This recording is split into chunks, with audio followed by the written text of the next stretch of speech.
Good morning, friends. I have not made a video in a while because I've been in a car before and after work, which is normal. I know I'm complaining about something that's completely normal. However, that was the time that I was using the non-commute to make my videos in the first place. So I'm going to complain, and perhaps you'll be riding along with me every once in a while. The plus side is I have been using these videos, like when I make them in the car, I technically just chatter, and that gets all of the ideas that I have developed. And today, I think this video is actually going to make it online because it's going to be short because I don't have the time to do this. And oh, look, a train! Okay. Sorry. Watch the road rage video and you'll understand why the train is bothering me right now. Now I have to race a train to work. Anyway. So today I wanted to talk about risk, and I wanted to talk about marketing. Honestly, I have seen so many of my friends lose steam when they're starting a business or doing it's called multi-level marketing, an MLM. I have nothing against MLMs, and in fact, I'm almost considering just doing one of them in addition to my business for, to generate income. Haven't decided which yet. I had decided, and then the pandemic happened, and then I was like, never mind. That's not gonna work, obviously. Anyway, so I do have a few side hustles that I do off and on, and the biggest problem I've ever had with them is marketing, because you have to know who to market to, and you have to understand which risks to take. And when I'm talking about risk, I'm actually this time talking about financial risk. So the financial risks that I typically took were acquiring the merchandise. That was the first thing, because there's no guarantee of your your return on your your input. What is it? Oh, I'm behind a slow truck. Great. But anyway, there's no guarantee of return, so that's part of your risk. So there are financial risks. The other risk that are associated with, especially with MLMs, are the risk of not being able to talk to your friends anymore. In a normal way, the MLM seems to have the model where you meet up with your friends and you suddenly start talking to them about your new business. And when but it's not different from what you would have done if you started a business. For example, I started I Colori dell'Opera, and one of the things I did was talk to my friends, but I just did it in a setting where we were already just sitting and chatting, and I said, hey, do y'all mind if I run something by you? And at the time, because I hadn't established it yet, haven't started a website, none of that stuff, at the time, it really was me running it by some people that I feel were experts in the industry, having dealt with, at least one opera company, or, doing opera with friends, or doing opera in college, or anything, or opera summer programs. So that was one of the things that I wanted to consult with them about. So I kind of used them as consultants, but at the same time, I was trying to, see what my audience was.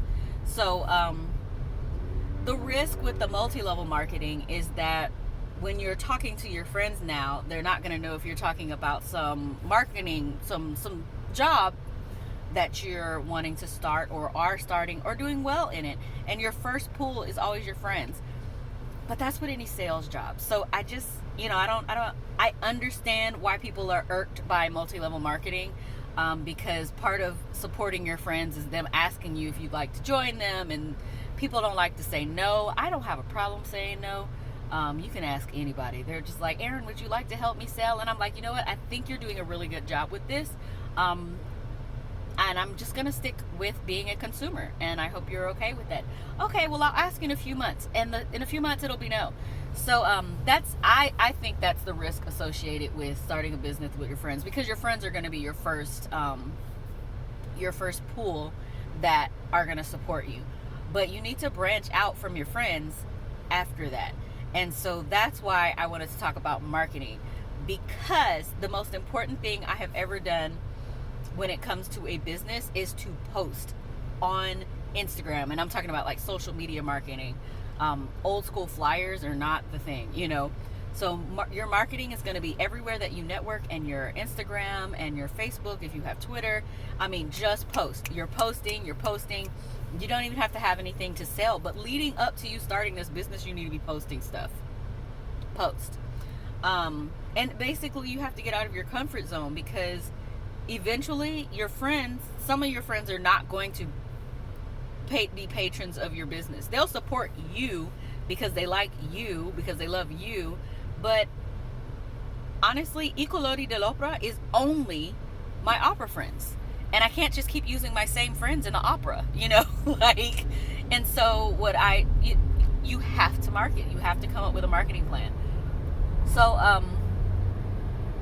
anyway, one of the things that I did was I have boards on Pinterest, and you can follow me on Pinterest, and I will figure out how to put that on the screen or somewhere. I don't know. But, make a Pinterest board. Look for those free resources. There are so many people who have blogs, they've started businesses, and they offer this information for free, because marketing itself may not be free. There are free ways to market, but as soon as you want to branch out a little bit more, you're going to have to put a little bit of money into it. And Instagram and Facebook make it a little bit easy for you to do that, but eventually you're going to have to shell out some cash, okay? You can't pay your bills with shells and beads, so you have to shell out some cash. That's the main thing. And then there are some risks that you need to do a risk benefits assessment or analysis. I'm saying some of these business terms wrong, but if you majored in business or you have an MBA, you know what I'm talking about. I'm just saying it wrong. I know exactly what I'm talking about. You know what exactly I'm talking about. Okay. But anyway, you need to analyze the risk. What's the benefit of taking this risk, and what could you lose by taking this risk? Like, what is it? And what do you need to break even? So that's the other thing. Like, you need to know what you need to do to break even. So I'm not going to go into that. I just wanted to put that out there into the universe for somebody who might have been thinking about starting a business, or, you know, trying to figure out what's their next move. I mean, that's what starting a band, starting a business, having a baby, like literally risk analysis, risk benefits. And what are the benefits? No, I'm just kidding. I have a child. I do. And the benefits did outweigh the risk by like 0.1. No, I'm just kidding. I love my child. So I just wanted to put that out there. I am going to go in depth into some of this in the future. It's going to be a while because it's not my favorite thing to talk about. Yuck. Oh, I don't know where the train went. That train like poof disappeared. I'm riding along the train tracks and like suddenly there was no train. I know there was a train. I'm going crazy. All right, I'm gonna finish drinking my tea. I'm gonna listen to some classical music and dance like it's rap songs, because I like confusing people in other cars. So y'all have a great day, friends, and be sure to subscribe. Go back and watch some of the other videos. I honestly am super proud of the road rage video, and I'm also proud of myself today. For now, we'll see how that is at 5 o'clock this evening. All right, next time. Bye.